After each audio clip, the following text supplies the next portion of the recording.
Il-Peter Ross ta' qalbu tajba.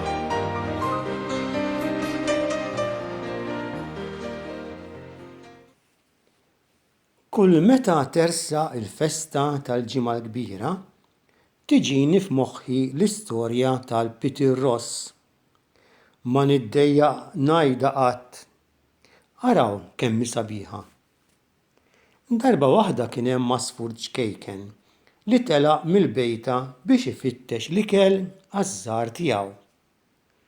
Waqt li kien qed jittajjar, wasal fuq l-għolja tal-Kalvarju fil-ħin li Ġesu kien qed imut fuq is-salib.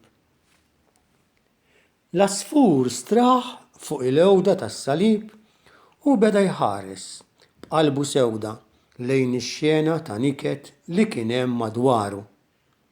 Ra nies qalbhom jibsa qed jitqu jaraw il-Ġesu jmut.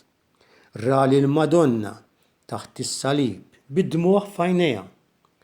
U ra wkoll ir-ras ta' Ġesu imdawra bix-xewk imċabsin bid-demm.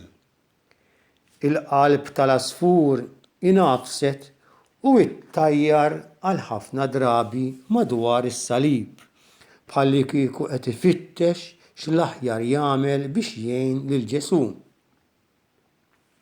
Fl-aħħar resaq lejn ir-ras ta' Ġesu u beda jiġbed il-barra waħda mix-xewkiet kbar li kienu qed jinfdu lil rasu.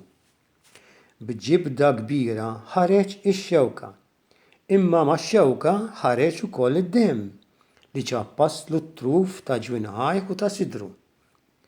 Ġesu dawwar ftit wiċċu, ħares lejh u bleħen ħelu twajjeb qallu: Grazzi, għasfur ċkejken, issa li d-demm tiegħi ċappas ir-rix tiegħek, kulħadd se jibda jsejjaħlek l-għasfur ta' sidru aħmar u jibqgħu jiftakru kemm inti llum ħabbejtni.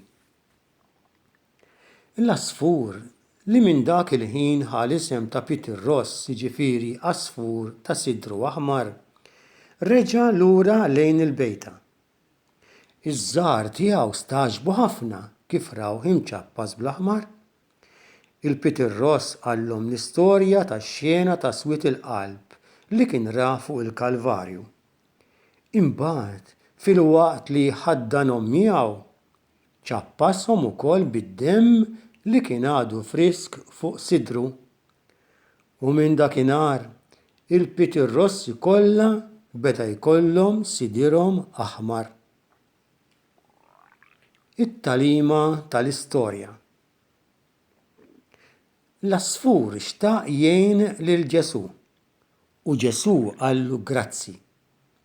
Meta aħna nagħmlu t-tajjeb, inkunu qed ngħinu lil Ġesu u nagħmluh ferħan. It-tajjeb li nagħmlu jasal għand l-oħrajn u jibdew iħobbu lil Ġesu. Il-ħajja tagħna tkun rigal sabiħ il-ħin kollu.